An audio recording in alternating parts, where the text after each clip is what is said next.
เมียเพิ่นก็ดีใจเลยเด้ได้มาเนาะพี่น้องเนาะเสร็จมาโอ้เพิ่นก็งามกว่าเก่าเลยคิดว่าสิควงเบาไทยมาบ่เนาะโอ้ไปหาเงินเพิ่นบ่ให้ใจผัว เนาะ เนาะดีเลยผัวละคิดไปใกล้เนาะโดยงามเก่าเเนี่ยเพิ่นไปเฮ็ดคิ้วนางเอ้ยไปเฮ็ดคิ้วโดยเพิ่นเว้าน้ำคอยว่าไปสักคิ้วบ่โดยม่วนบ่นางไปถ่ายจะไปยังไปหาเงินหาเงินหาเงินเนาะโอ้คิดฮอดแม่เพิ่นเนาะป่าพี่น้องแพงหามแก้มเบิ่งเพิ่นบ่เห็นโดนกับเพิ่นก็คิดฮอดเลยเนาะโดยคิดฮอดลูกคิดฮอดแม่บ่คิดฮอดแม่บ่แม่จะไปไสแม่สบายดีพี่น้องมื้อนี้ก็ได้อยู่เพื่อนบ่าวพวกคือเก่าเนาะบรรยากาศยามเช้าเนาะพี่น้องนี่เนาะก็สิประมาณนี้โอ้เพิ่นเก็บกาแฟแล้วเด้อนี่เนาะกาแฟก้างเนาะโอ้ได้หลายจักสอบเด้นี่โอ้เพิ่นสิอยู่เพื่อนบ่เนาะโอ้เพิ่นอยู่เพื่อนเด้อสบายดีโอ้คือว่ามืดแท้เฮ็ดหยังเลยโอ้คือว่าลามโซไหวแล้วมานี่มันกัดไก่นะกัดไก่โดยโอ้ลูกสบายดีเบิ่งค่ะสบายดีเลยติดซื้อสบายดีทุสบายดีอ๋อบ่ได้ไปใส่บ่นี่ก็ไปนี่แหละนั่นไงไปใส่เลยไปเก็บกาแฟมื้อนี้บ่ได้ไปนะมื้อนี้เป็นยังเลยโอ้ลูกนี่กะเป็นยังเลยบ่ได้ไปเพิ่มมื้อนี้เมียเข้ามาฮะเมียเข้ามาโอ้เมียมาเลยโดยเพิ่งได้ละมาเพิ่มมาเมื่อคืนนี่โดยโอ้นอนอยู่นี่บ่โดยย่างออกมานี่เบิ่งอีน่ะเพิ่มเมียเด็กเข้ามาเลยนะโอ้เมียอายุ12 ปีเพิ่นมาเลยดิโดยนี่มาแล้วเนาะโดยโอ้ FC ถามหาหลายเด้เพิ่นได้ยิน FC ถามนางเนาะโดยมาแล้วเนาะโอ้เพิ่นงามกว่าเก่าเด้อเพิ่นงามกว่าเก่าเพิ่นไปเฮ็ดคิ้วนางเอ้ยไปเฮ็ดคิ้วโดยเพิ่นเว้าน้ำคอยว่าไปสักคิ้วบ่โดยม่วนบ่นางไปถ่ายจะไปยังไปหาเงินหาเงินได้เนาะเท่าไรละเงินได้บ่10 ล้านบ่ฮอดไปไทยจะไปคือบ่คอยตอนนั้นน่ะเขามาฮับเด้พาไปเจ้าบ่อยู่เฮือนข่อยก็เลยไปไปหาเฒ่าแก่จีนว่าจ้ะโอ้เพิ่นฝ่าวเนาะบ่ได้บอกซำเนาะได้ถามที่ความรู้สึกว่านี่เป็นจังไดเลยถามเมียจ้ะเป็นจังไดจังอยากมาหาคิดฮอดลูกบ่คิดฮอดลูกบ่คิดฮอดข่อยบ่ไปคิดฮอดลูกเพิ่นเนาะโอ้คิดฮอดลูกเพิ่นคิดฮอดก็คิดฮอดเจ้านับมันแหละให้แม่กอดแล้วไปหาแม่เจ้าไปหาแม่ให้แม่กอดนะกอดโอ้คิดฮอดลูกคิดฮอดแม่เพิ่นเนาะป่ากันแพงหามแก้มเบิ่งเพิ่นบ่เห็นโดนกับเพิ่นก็คิดฮอดเลยเนาะโดย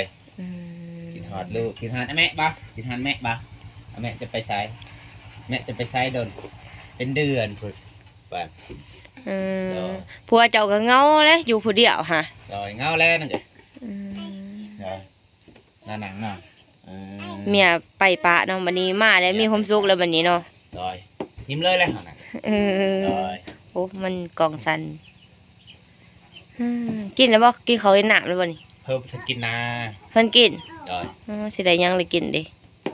อีนางมันตื่นสวยโดยกลางเขาของยานี่แหละบ่โดยมาอยู่เพาะนาจักเดือนก็เมียเจ้าไปไทยโอ้เดือน1โดย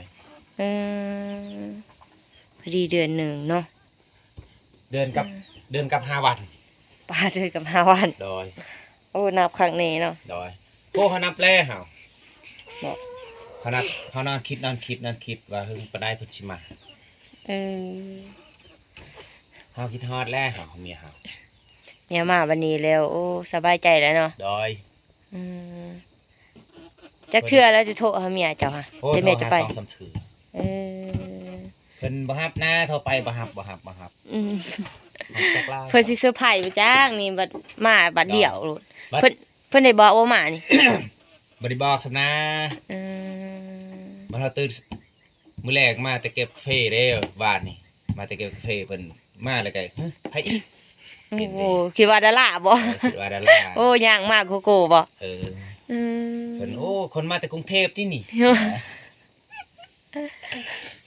มาแต่กรุงเทพเพิ่นว่า เออ โอ้จะไปเล่นไสน่ะจะไปเล่นพัทยาบ่เออไปเล่นพัทยาอยู่ภูเก็ตไปเล่นภูเก็ตบ่ม่วนบ่น่ะ มัน โอ้ เออ เจ้าคือบ่เอาน้ำทะเลมาให้ข้อยกินแน่น่ะ อืม น้ำทะเล น้ำทะเลเข้มเด้อนังน้ำทะเลบ่เข้มเนาะนังเนาะน้ำทะเลเนาะ หวานเนาะ หวาน หวาน เออ ไปซิมแล้ว เออปลาเมียเพิ่นเขาว่าเป็นเมียเพิ่นว่าน้ำทะเลหวานพี่น้อง คอมเมนต์เด้อมันเค็มหรือมันหวานเนาะ น้ำทะเลเข้มดีน้ำทะเล อืม โอ้ไปแล้วอยู่ภูเก็ตเนาะนังเนาะสมมุติเนาะนังเนาะเจ้าเนาะ อยากไปอีกบ่ โอ้เฮาแลกินฮอด อืมให้ได้ท้าเบิ่งเมียเมียจะอยากไปอีกบ่ อยากไปอีกว่าคันไปก็พาข่อยไปนํเด้อ อืมไปนำกันเนาะ หาเงินหลายๆเนาะหาเงินหลายๆไปเที่ยวอีก โอ้เฮาบ่จักแล้วเฮาคิดว่าเพิ่นไปกับสแกจีน เออเลยคิดไปทุกทีบเนาะบ่ฮู้เนาะ โทรไปก็บ่รับ บ่จักว่าเมียสิไปหาเงินเนาะ โดย เออมากับเมียบ่ได้บอกเมียเซอร์ไพรส์ซำเนาะโอ้ยโอ้ เอ ยิ้ อ ม อันนั้นได้หนังลูกเจ้าลูกผู้ชายเจ้าอาตูดจ้ะ อยู่กัน มันอยู่นำไม่เท่าจะไปหาแล้วบ่ ยัง ยัง ว่าท่านไปโอ้เจ้าเลยสิพาไปบ่ มื้อหน้าเนาะมื้ออื่นไปหามันเนาะแล้วบอกเอามันมานี้ อืมมาอยู่นำกันบ่ มาอยู่นํกัน เออ นี่เด้อาแกดค่ะนี่มานี่อาแกด ไปเบิ่งหา มาวิดีโอพอนี่มา เพิ่นนั่งอยู่นี่เนาะพี่น้อง อาแกด อืม ลูกผู้กกลูกเมียเก่าใครก็ไปเฮียนเลย ฮะ เขาเฮียน ของเฮียน โดย อืม บัดนี้จะมาแล้ว จะเฮ็ดเวียกสักข้อแรกน่ะเอ้ย เก็บกาแฟแล้ววันนี้เนาะ เดี๋ยวเทแล้ว โอ้ยเนาะพาไปเก็บกาแฟได้จักสอบแล้วเก็บกาแฟอ่ะ เอาเก็บกาแฟอยู่นะโอ้ได้หาสอบ กาแฟเองแล้วบ่ เพิ่มบ่นะเทเข้านี่แหละ เอาโคมาตายอยู่เถื่อนจ้ะเลย เพราะเขามาตากไว้ซื่อ บ่โอ้เดินกองนะ เขาบ่มีนะน่ะเขามีกาแฟนะ รับจ้างว่าหรือว่าไปซอย โอ้ไปซอย อืม ไปซอยก็ให้แน่ ค่าซอยบ่ ดอย เออ 40 โอ้บ่ได้ไปไสแล้วมื้อนี้เนาะ ดอยเพิ่นบ่ให้เพิ่นไปดอกเพิ่นมาแต่ อ ไกล ยู่กับเมียเลยยิ้มเปื่อยๆโอ้ โอ้ เมีย เคิวเด้เพิ่นนี่เฮ็ดคิว เมียให้งามกว่าเก่าเนาะ ดอยโอ้เพิ่นมาแต่กรุงเทพเพิ่นก็ช่วยแล้วเพิ่น ว่าลองเว้าไทยเบิ่งหาให้เว้าไทยเบิ่งเมียจ้ะ จะมาแต่ไทยเด้ แบบ เว้าว่าฮักผัวหันเว้าได้ใดอ่ะภาษาไทยหั่น ใครรักเจ้า มั่วเจ้าว่าอันนั้นอยากไปไทยหันเจ้าลองเว้าเบิ่งภาษาไทยหันสิเป็นบ่ ก็เบิ่งหน้าภาษาไทยคุณพูดไทยมีครั้งเลยเพิ่นบ่เป็นดอกเพิ่นไปก็เว้าลาวเนาะนางเนาะ เว้าลาวบ่ โดย บัดเขาเว้าให้เว้าไทยเด้ซะ มีแต่คนลาวได้ไปเฮ็ดเวียกอยู่ไทย อืม ไปก็เห็นแต่พี่น้องตัวเอง บ่ คนตัวเองคนประเทศลาวตัวเองเพิ่นเว้าคนลาว เออ ฟัง คนลาวคือกันเนาะ โดย อืม เฮ้ยนางจะกินข้าวหรือเปล่าน่ะ คอยนี่บ่ โดย โอ้กินแล้วเคยกินแล้วก็มานี่ เออ อืม บ่กินเฮามีอยู่ดอกค่ะอันแจ่วปลากระเต่าโดย อ๋อเคยกินแล้ว โดย มาแต่ไทยได้ซื้อหยังแล้วฝากค่ะ พวกบ่ได้ชื่อนะ อืม มาเซอร์ไพรส์ตัวเนาะ เพิ่นซื้อแต่ขนมมา ซื้อแต่ขนม โดย มาฝากลูกหั่นบ่ โดย เออ ซื้อแต่ขนมให้ลูกเพิ่น อืม เพิ่นมีเท่านั้นแหละนั่นก็ครับ ดีใจแล้วเมียได้มาแล้วเนาะ คนดีใจเลยครับ ยิ้มเปื่อยอยู่เนาะโอ้ยยิ้มบ่ฮู้ เฮาจ เด้ นโอ้2ชั่วโมงนี่เฮาฝันเห็นเพิ่น บ่ โดย โอ้บ่ฮู้ว่าเพิ่นสิมาเนาะ โดย ฟันก่อนเนาะ ฝันว่าเพิ่นมาได้นางเอ้ย บ่ โดย โอ้ฟันเป็นจริงเลยเนาะคือเขาเว้าเนาะ โดย โอ้ย ฟันปึ๊บฟันคือเมื่อคืนนี่นะคือเมื่อคืนนี่ไปฟันบัดมื้ออื่นพอดีเพาะเห็นเพิ่นมา โอ้เนาะ โดย ฟันเป็นจริงอีหลี ฟันเป็นจริงดีนางเอ้ย ปาน เฮ้ยอยากฟันเลขของโตได้เนาะนางเนาะ ฮะ อยากฟันเลขโตได้เนาะ ลองเว้าเบิ่งผู้เทื่อถูกเลย โดย ฟันที่สร้างอะไรขึ้นนี่ เราทำไปซื้อเลขหน้าน่ะ บ่ซื้อ โดย อืมบ่ได้ซื้อเนาะ โดยเอาขึ้นแน่เอาขึ้นแน่ เมียเพิ่นก็ดีใจเลยเด้ได้มาเนาะพี่น้องเนาะ เสร็จมาใช่ไหม โอ้เพิ่นก็งามกว่าเก่าเลย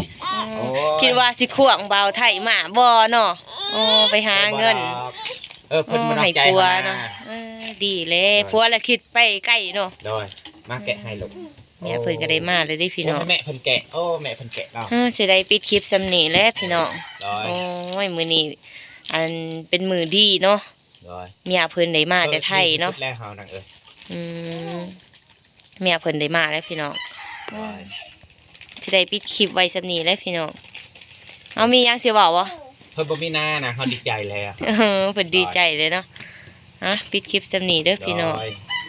ว่าพอกันคลิปหน้าเนาะ